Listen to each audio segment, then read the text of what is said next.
François Brault, atelier d'écriture, c'est le cycle été 2024 et on est à la 16e proposition au quotidien.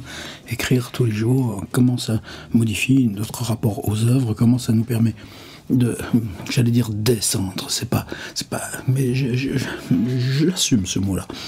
De la matière écrite, et puis cette matière écrite, à mesure qu'elle s'assemble, qu'elle prend de l'inertie, eh bien, ça nous embarque dans des projets où on n'avait pas forcément l'intention ou l'idée d'aller. C'est à ce moment-là que ça devient intéressant. Alors de nouveau, Nathalie Sarraute, 3e incursion. Et là, on va être dans un texte où il n'y en a plus du tout des 3 petits points. C'est avec curiosité. Bon, je vais aboutir à une consigne d'écriture. Elle sera claire, mais on est plus dans l'exploration, dans franchement quelque chose dont je ne pense pas que quiconque l'ait tenté avant nous. C'est-à-dire qu'il y a aussi de l'affect, il y a de l'émotion, il y a de la curiosité. C'est entrer très timidement, là, rue de la Tombissoire, dans une petite chambre de bonne, où une femme de 33 ans, mère de 3 filles encore à peine adolescentes ou même pas, qui a lâché son travail de droit, tandis que son mari continue, lui, de l'assumer, s'acharne pendant plus de 5 ans sur une suite de 18 textes, j'allais dire maigres, c'est pas ça, mais des textes dont l'horlogerie, la mécanique, parce que ça va bouger tout le temps, parce qu'il y a plein de nappes les unes sur les autres, et tout ça contenu là dans quelque chose comme de l'orfèvrerie. Oui, derrière, il y a Marcel Proust, qu'elle a lu quand elle avait 24 ans, derrière, et il y a Virginia Woolf, qu'elle a lu à Oxford quand elle avait 26 ans, au point d'avoir envie de rester là en Angleterre et de devenir romancière anglaise. Il y a James Joyce et Ulysses qu'elle a lu encore vers ses 29 ans, et Finganswick encore, non pas encore. Mais c'est cette chose extrêmement fluide qui fait que comme dans les solutions, vous savez, son père s'est installé, il a une usine vers Beson, probablement, mais évidemment ils habitent à Paris, dans les beaux quartiers, mais son père est quelqu'un qui est un spécialiste des teintures pour vêtements, et donc dans ce travail de chimie, il y a un moment où dans une solution, là où tout tourne, où on a tout préparé, la seule modification d'une seule petite goutte peut entraîner le changement complet de la solution. Alors tropisme, c'est pas exactement ça. Tropisme, c'est plus quelque chose qui vient de la biologie. Tropisme désigne un mouvement d'approche ou de recul provoqué par une excitation extérieure, telle la lumière ou la chaleur. Ce terme tropisme était un pis-aller, dit Nathalie Sarraute. Je cherchais pour mon premier livre un titre qui puisse évoquer tant bien que mal toutes ces sensations indéfinissables. Et à l'époque, tropisme était dans l'air. Je pensais qu'il pourrait s'appliquer à ces sortes de mouvements instinctifs qui sont indépendants de notre volonté, qui sont provoqués par des excitations venant de l'extérieur. On a une situation où tous les éléments convergent, quelque chose d'immobile, mais sous une pression externe dont on ne saura rien. On ne sait pas ce qu'il y a avant, on ne sait pas ce qu'il y a après, on ne sait pas qui sont les personnages. Quelque chose va basculer. Et c'est ça qu'on va nommer littérature. Alors là, ce que j'ai ouvert, c'est dans le Pléiade. Je ne suis pas un fan, par exemple, dans ce Pléiade, donc organisé par Jean-Yves Tadier. Il y a souvent des présentations dans les notices d'une dame qui s'appelle Viviane Forrester. C'est plein d'adjectifs, ça n'a aucun intérêt. Et il y a aussi ils mettent toujours en avant beaucoup plus la réception, de la critique. Ah ouais, c'est intéressant pour Marthereau, par exemple, quand on voit comment on peut pas s'en prendre à ces messieurs du nouveau roman. Alors Nathalie Sarraute, elle, on lui tombe dessus. Mais bon, c'est pas... franchement, c'est pas la réception qui définit une œuvre, surtout dans son cas à elle. Mais là, c'est Valérie Minogue, et c'est quelques pages là d'introduction à tropisme, d'une concision extraordinaire.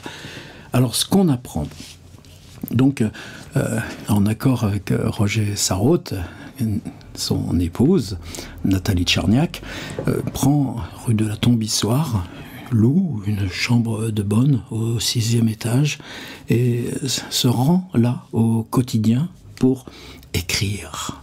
Écrire, elle en a la décision, la volonté, certainement. La preuve, c'est qu'elle a déjà écrit un texte.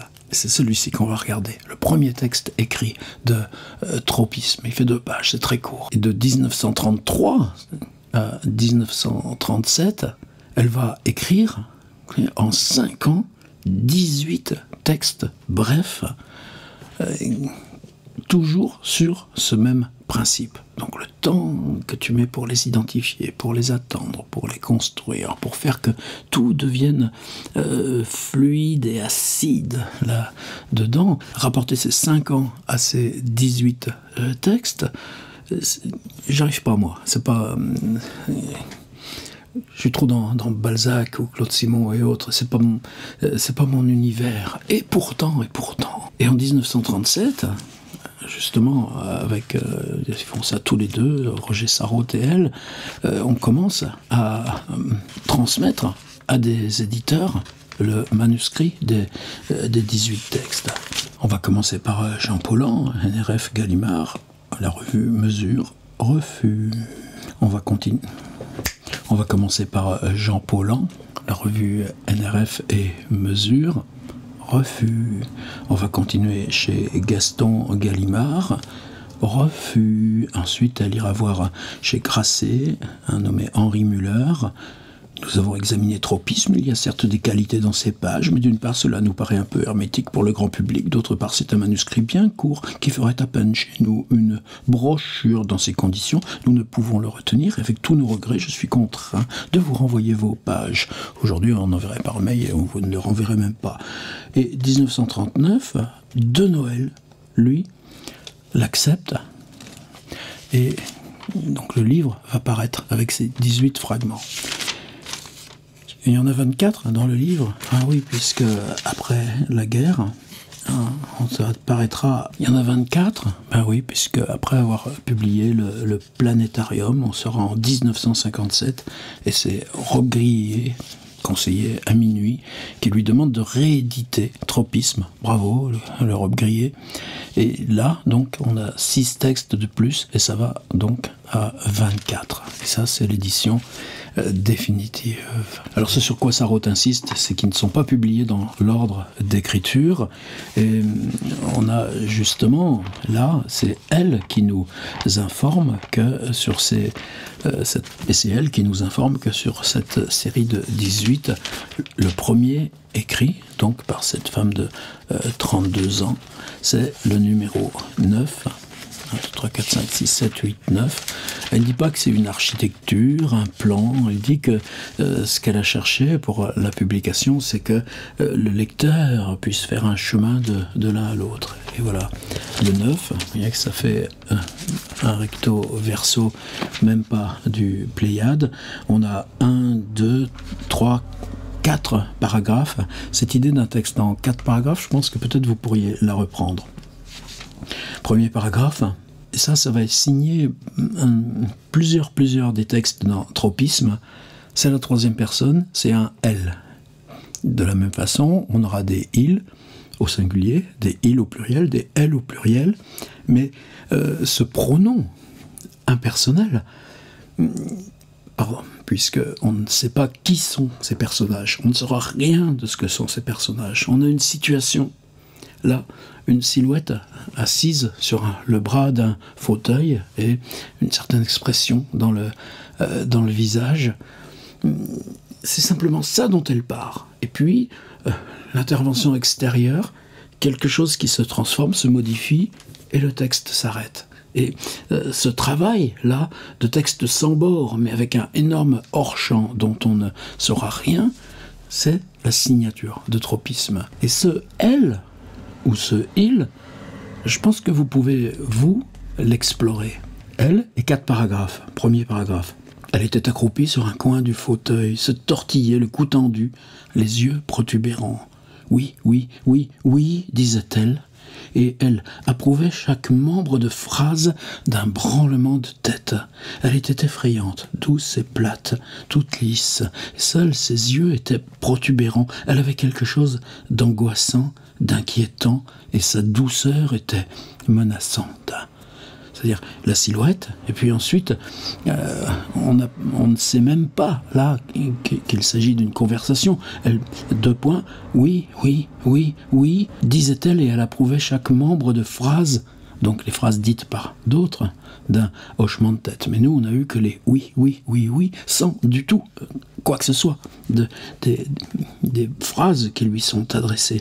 Et puis cette dernière phrase, elle avait quelque chose aussi indéfini que le elle, d'angoissant, d'inquiétant, et sa douceur était menaçante. Et là, on commence à voir ce jeu de renversement, extérieur-intérieur. La douceur, oui, mais menaçante, ça c'est pour l'extérieur. 2e paragraphe. Il, donc le 2e protagoniste, tout aussi indéfini. Il sentait qu'à tout prix, il fallait la redresser, l'apaiser, mais que seul quelqu'un doué d'une force surhumaine pourrait le faire, quelqu'un qui aurait le courage de rester en face d'elle, là, bien assis, bien calé dans un autre fauteuil, qui oserait la regarder calmement, bien en face, saisir son regard, ne pas se détourner de son tortillement. Eh bien, comment allez-vous donc? Il oserait cela. Eh bien, comment vous portez-vous? Il oserait le lui dire, et puis il attendrait qu'elle parle, qu'elle agisse, qu'elle se révèle, que cela sorte, que cela éclate enfin, et il n'en aurait pas peur. Donc, souvenez-vous, la fin du 1er paragraphe, sa douceur était menaçante. La fin du 2e paragraphe, vous voyez, sauter d'un paragraphe à l'autre, c'est pas faire une suite de choses en 4 paragraphes. Non, c'est un point d'intensité et remonter à un autre point d'intensité. Et la fin du 1er, sa douceur était menaçante. Là, celui-ci, il n'en aurait pas peur. C'est-à-dire, on est dans cette même gamme qui exacerbe ou dépasse ce qu'on vient, nous, de lire. Mais il y a le mot force surhumaine. Et puis, la situation, elle, spatialement, elle s'est compliquée. C'est-à-dire que le il est en face d'elle, dans un autre fauteuil, et elle est accroupie sur un coin de fauteuil. Lui, il est bien calé dans le fond de fauteuil. Et il y a ce mot-là, en face d'elle. Le courage de rester en face d'elle, et ça, elle le reprend à 2 lignes de distance, bien en face d'elle, bien en face. Et là, ça va être ma consigne. Face à face entre 2 personnages. Un il, un elle, un elle, un il. À vous de voir. Ça peut être 2 elle, ça peut être 2 il, mais vous voyez comme la situation spatiale est là, et ce dédoublement, il est aussi dans la phrase, c'est-à-dire que ça pourrait être un dialogue, on entame la conversation, non, il va répéter 2 fois quasiment la même phrase, sans avoir de réponse. Eh bien, comment allez-vous donc? Il oserait cela. Tu te rends compte, l'audace? Eh bien, comment allez-vous donc? Et puis, au lieu de la réponse, eh bien, comment allez-vous donc? Il oserait cela. Eh bien, comment vous portez-vous? Il oserait le lui dire, et puis il attendrait. C'est-à-dire que tout se diffracte, on a une sorte de déco, tout c'est tchoum, tchoum, tchoum, tchoum, comme une décalcomanie, et puis qu'est-ce qui reste ouvert, après qu'on ait répété ça avec une toute petite variation, il attendrait. 3e paragraphe, plus court. Mais lui n'aurait jamais la force de le faire. C'est normal parce qu'on disait il faudrait une force surhumaine. Non, lui n'aurait jamais la force de le faire. Aussi lui fallait-il, toujours ça, contenir cela le plus longtemps possible, empêcher que cela ne sorte, que cela ne jaillisse d'elle, le comprimer en elle à tout prix n'importe comment. Alors vous voyez, on finit sur une proposition quasi adverbiale, à tout prix n'importe comment, à tout prix n'importe comment, à tout prix n'importe comment, à tout prix. Mais juste avant, comme dans le 2e paragraphe, souvenez-vous, qu'elle parle, un verbe, qu'elle agisse, 2 verbes, qu'elle se révèle, 3 verbes, que cela sorte, 4 verbes, que cela éclate enfin, 5e verbe, il n'en aurait pas peur. Aussi lui fallait-il contenir, 1er verbe, le plus longtemps possible, empêcher, 2e verbe, que cela ne sorte, que cela ne jaillisse d'elle, 3e verbe, le comprimer, 4e, à tout prix n'importe comment. Et là, cette mécanique, alors je lis quand même le 4e, qui est plus long. Et là, on a presque une intervention de la narratrice, parce que, mais quoi donc, qu'était-ce ? C'est-à-dire, cette narratrice ou ce narrateur, c'est pas précisé, pas plus que quoi que ce soit des personnages, mais l'interrogation qu'on porte à la scène vient s'écrire, comme si la scène était une sorte de mise en abîme de l'interrogation. Mais quoi donc, qu'était-ce ? Ou alors, c'est... Mais quoi donc, qu'était-ce ? Il avait peur, il allait s'affoler. Donc, c'est ambivalent. C'est-à-dire, c'est à la fois le personnage masculin, il avait peur, il allait s'affoler. Quoi donc, qu'était-ce ? Mais comme on commence, mais quoi donc, qu'était-ce ? Avant de dire, il avait peur, ça vaut aussi pour la narratrice. C'est quoi que j'ai là dans les mains ? Et comme toujours, dès qu'il la voyait, il entrait dans ce rôle où, par la force, par la menace, lui semblait-il, elle le poussait. Il se mettait à parler sans arrêt. Il se mettait à parler sans arrêt. De n'importe qui, de n'importe quoi. C'est juste avant. À tout prix, n'importe comment. Mais elle se mettait à parler de n'importe qui, de n'importe quoi. À se démener. Entre parenthèses, là encore, ambivalence, la narratrice. Comme le serpent devant la musique, comme les oiseaux devant le boa. Et pareil, le report. Il ne savait plus juste après. Et puis, vite, vite, sans s'arrêter, sans une minute à perdre. Vite, vite, on répète-le. Vite, vite. Oui, c'est ce jeu sur les rythmes, sur la rapidité. Il n'y a pas un bon tempo de métronome et on avance. Non, le texte peut ralentir ou accélérer. Vite, vite, sans s'arrêter, sans une minute à perdre. Vite, vite, pendant qu'il est temps encore, pour l'accumulation des verbes encore, pour la contenir, pour l'amadouer, parler.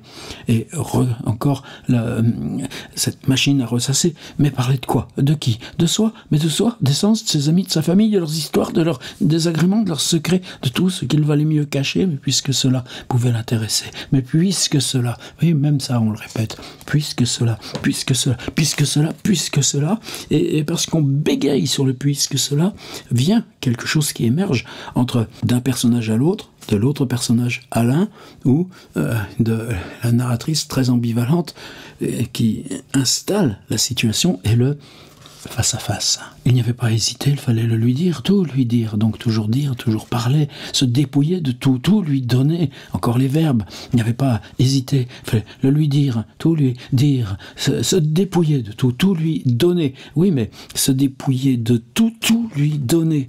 C'est presque un hiatus sur le tout, se dépouiller de tout, mais ce renversement fait que, là encore, ça part de l'instabilité, se dépouiller de tout, tout lui donner, tant qu'elle serait là, et puis, mise en boucle par rapport, vous vous souvenez du début, premier paragraphe, elle était accroupie sur un coin du fauteuil, tant qu'elle serait là, accroupie sur un coin du fauteuil, toute douce, toute plate, se tortillant. Et moi, la question, c'est pas d'admiration béate devant ce texte, c'est pas ça, c'est se dire, qu'est-ce qui fait qu'ayant écrit ça, probablement, c'est pas une page blanche, on n'est pas soi-même une page blanche, probablement, il y a eu bien des écritures, mais à un moment donné, se dire, ça, c'est un livre, ça, c'est mon livre, ça y est, là, ce texte-là, c'est une possibilité de livre, c'est une forme qui appelle, d'abord que je peux identifier, c'est-à-dire situation et puis influence extérieure, et puis ça repart, ou cette petite goutte là qui transforme toute la solution chimique d'un seul petit truc, et puis c'est pas les personnages, c'est juste des ils, des elles, et puis le hors-champ, je sais rien de ce qui se passe. Mais se dire, ça, je vais le continuer, et ça, ce sera un livre. Et quand j'en ai 18, se dire, ceci est mon livre, et partir à la rencontre d'éditeurs qui vous disent quoi, ça fait même pas la taille d'une brochure. Oui, mais là c'est les mystères. Mystère Sarraute. Alors, dernière chose. Vous savez qu'on a la chance d'avoir, c'est même pour moi une sorte de chose extrêmement importante, parce que à partir de entre la vie et la mort, et après toute la séquence, disent les imbéciles, l'usage de la parole, vous les entendez, et cette régularité de Nathalie Sarraute partant là, de ses 69 ans jusqu'à ses 96 ans avec une sorte d'abandon, peut-être c'est le contraire, et de reconnaissance. La reconnaissance elle ne marchera jamais à ça. Sinon, justement, les gens comme Monique Wittig qui savent ce qu'elles lui doivent. Mais dans cette période-là où les textes, Planétarium, Marthereau, Portrait d'un inconnu, ne sont pas encore... Évidemment, maintenant, on sait que c'est Sarraute, comme Tropisme, on sait que c'est... on reconnaît Sarraute. Mais c'est des textes qui conservent peut-être encore, j'oserais pas le dire comme ça, fort, une instance de démonstration. Et cette instance de démonstration, à partir d'Entre la vie et la mort, elle l'a soufflé. Et là, dans cette période-là, bien, elle est invitée, heureusement pour elle d'ailleurs, ceux de ma génération, on n'a pas eu droit à ça, on a eu quelques restes. Heureusement, quelle merveille d'aller à Chicago, à Berkeley, à la Johns Hopkins de Baltimore et se recueillir sur la tombe d'Edgar Poe, 2 fois. Mais pour Claude Simon, pour Nathalie Sarraute, pour Rob Grier, pour Robert Pinger, c'est une conférence dans les facs américaines. Qu'est-ce que ça a été vital. Et donc, dans ces conférences, dans ces entretiens, alors on a l'ère du soupçon, texte essentiel, justement, sur écrire sans personnage. Vous vous rendez compte d'un scandale? Et c'est dans celui-ci, le langage dans l'art du roman, qu'elle revient sur ce premier texte de Tropisme.